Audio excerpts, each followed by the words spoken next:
Hello, Walkie Christian Church. This is Pastor Gray here with part 2 of our book study covering Holy Chaos by Amanda Henderson. Last week during this book study, we talked about definitions for common phrases. We talked about words like holy and chaos and love and faith and politics and daily. And we were invited to challenge these normal words that are so much a part of our lexicon and maybe refit them into a context that might serve us better as we move through this book. This first chapter, after the introduction, makes us examine one of these words in its many dimensions in a different way. And that word that we're tackling is love. And so this first chapter is called I Still Love You, Getting to the Heart of the Matter. Amanda Henderson begins this by talking about when she was sitting on La Jolla Bay and she was watching these seals, mothers and their pups, and how they were learning how to swim and how the relationships between the mothers and the children manifested in what they were doing. And she started noticing some similarities, especially as the mothers became protective. Amanda goes on to talk about how she felt and how she related to these seal pups when she adopted her first child. After she and her husband had 2 children, they felt that their hearts were full of love, and they had started this journey of spirituality and faith and study, and they knew that they needed to adopt. And although she had these high hopes for adoption and how beautiful it would be, one of the things that we do from time to time when we have these high hopes is we have all the expectation of the good, and we forget or we fail to consider the struggle behind it.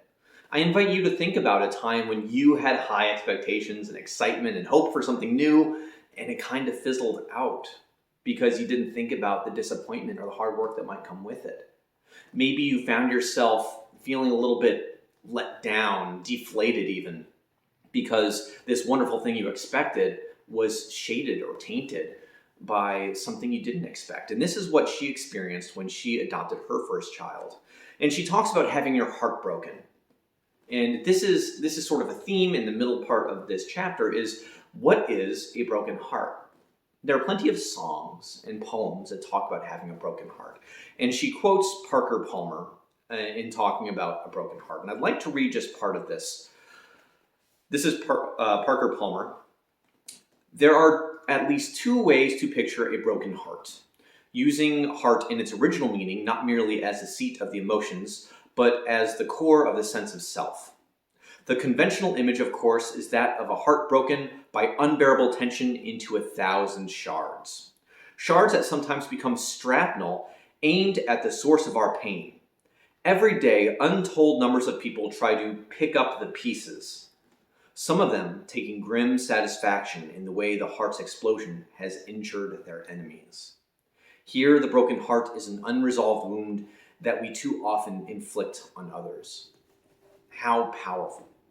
The image of a broken heart that becomes sharp at its edges, that we use to cut and hurt the people around us. Think about pain. Think about a hardened soul, someone who has been let down, hurt, and they use that hurt to hurt other people.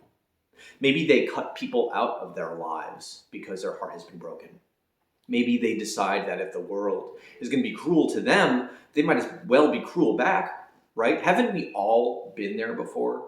Haven't we all had that person in our lives that have hurt us in some form or fashion in some way, and we've become cruel, right?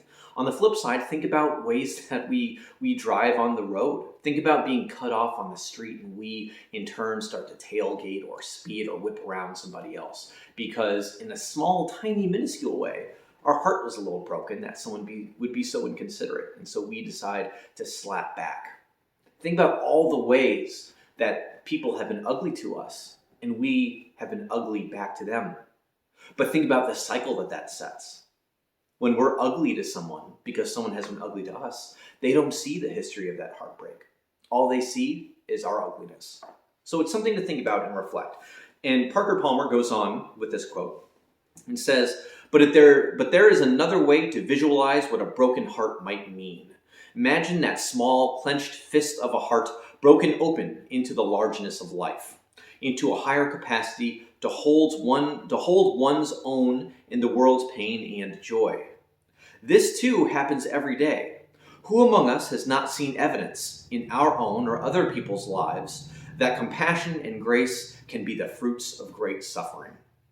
Here, heartbreak becomes a source of healing, enlarging our empathy and extending our ability to reach out. So maybe, says Parker Palmer, a broken heart doesn't need to be sharp and jagged at its edges, but opened, like a mind, like consideration and gentleness. We've been defeated in some way, so why not let that broaden our horizons, be more visible to the pain that surrounds us. Amanda Henderson, in referencing this, makes some observations about love. For loving is hard work.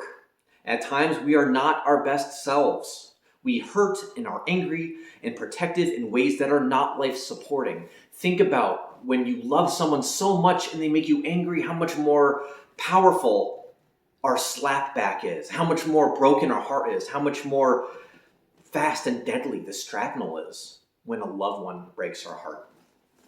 She continues, loving outside of ourselves goes against thousands of years of training to guard ourselves and others. We've been so conditioned by our human condition to protect ourselves from danger that we perceive a broken heart as dangerous. We perceive hurt as dangerous, not just to our emotions or our fragile feelings, but to our very lives sometimes. Our mind can often differentiate physical harm from emotional harm, right? And so we have a fight or flight or freeze reflex that makes us respond without thinking, discompassionately, right? And I think that we have all experienced that. And by all, I mean all of humankind, because Amanda even goes on the next page, on page 6, talking about other books of faith that have made these same observations about love, whether it be the Quran or whether it be the Hadith, or whether it be plenty of other tomes of spiritual wisdom that explain and show what it means to love and how difficult love can be. One thing I like Amanda Henderson is a very short thing that she says on page 6 at the bottom of the last paragraph. But she says, a person is a person only through other people. And that's something worth reflecting on. A person is a person only through other people. The common saying is, no man is an island, right? Well, no person can be a person in isolation. We are social animals. That's what we are, whether it be in a church, or whether it be in a family, or whether it be on a sports team, or whatever. We are social, and we are people only with people. At the end of page 7, Amanda says, how can we build genuine care about the survival, well-being, and thriving of those who are not us? How do we cultivate responsibility for their daily lives and opportunities? How and grow this care regardless of circumstances, meaning regardless of what they think and how they see the world, regardless of the choices they have made in the past or are making now. How can we love without condition the way God loves? How can we love even at the risk of breaking our hearts? How can we love and not react with anger and hatred and cruelty? How can we put aside our genetic makeup, the things that make us tick, our coping mechanisms and our survival mechanisms, and just give in to love? That's the question, right? And when we talk about love, it's often that we think that love is gentle and love is right, gentle and patient and kind and all these things, but that's not what Amanda says here. Love is not always gentle.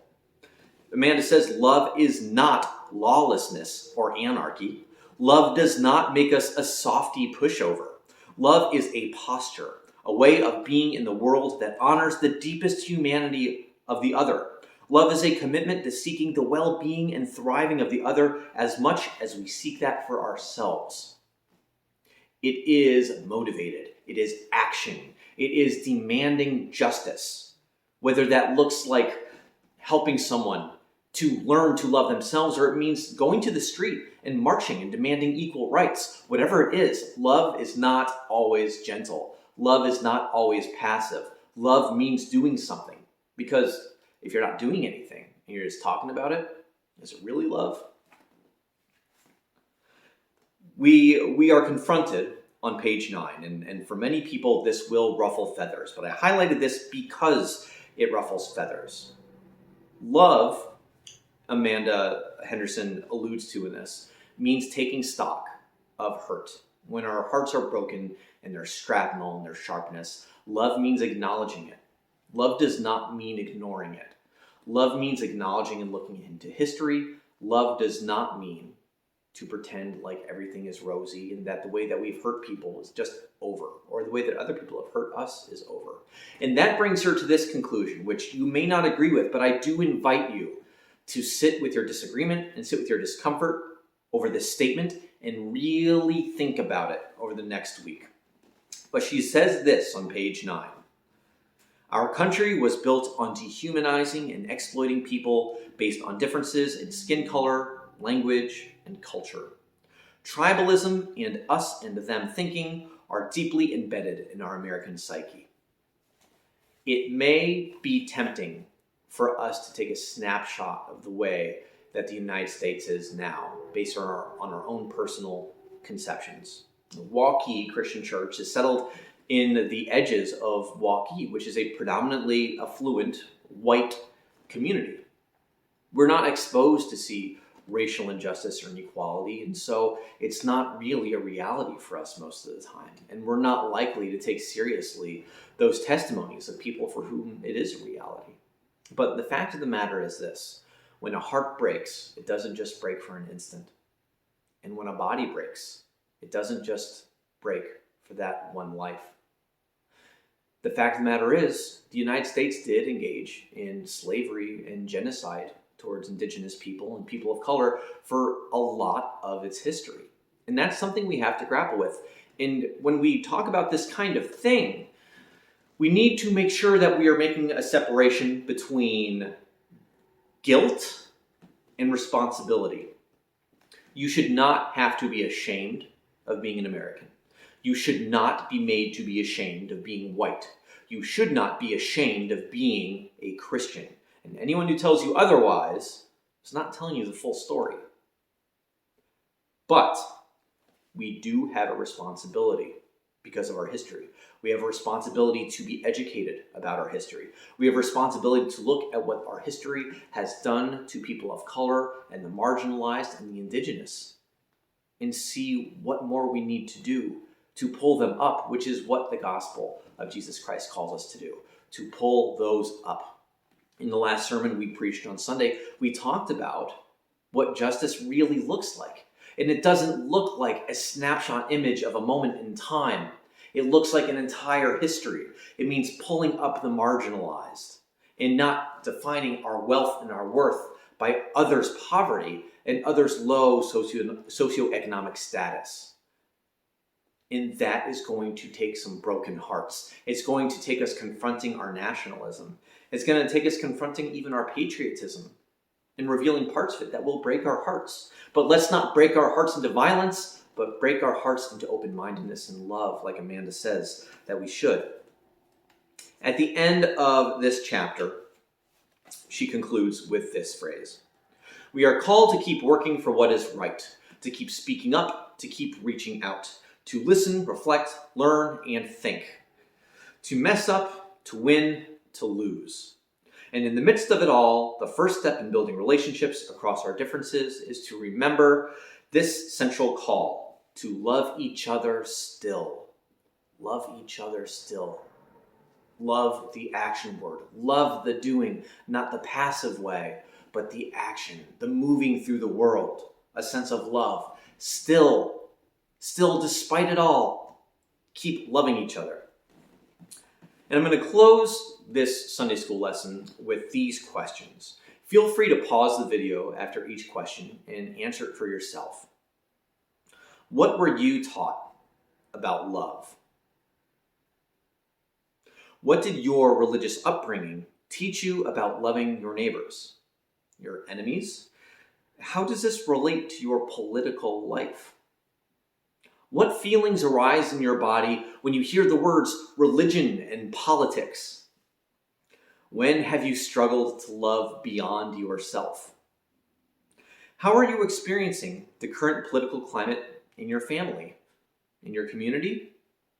And finally, what do you need to navigate religious and political conversations better? These are big conversations, and ones we ought to have in person. And through our dialogue when we were in person Sunday morning, we were able to share a myriad of ideas and opinions and thoughts and feelings that opened each other's eyes, even if we couldn't find it within ourselves to agree on a lot of these issues. The point is, we're talking about it. The point is, we're bringing up these issues, and we're doing it together as a church, as a community. And that's what we are called to do. We are called to be one body of Christ. So that is chapter 1. Next week, we're going to be going after chapter 2. Please feel free to reach out to me if you have any questions about this book or if you'd like to engage in some conversation. I've enjoyed speaking with you, and I look forward to talking to you next week as well. See you later.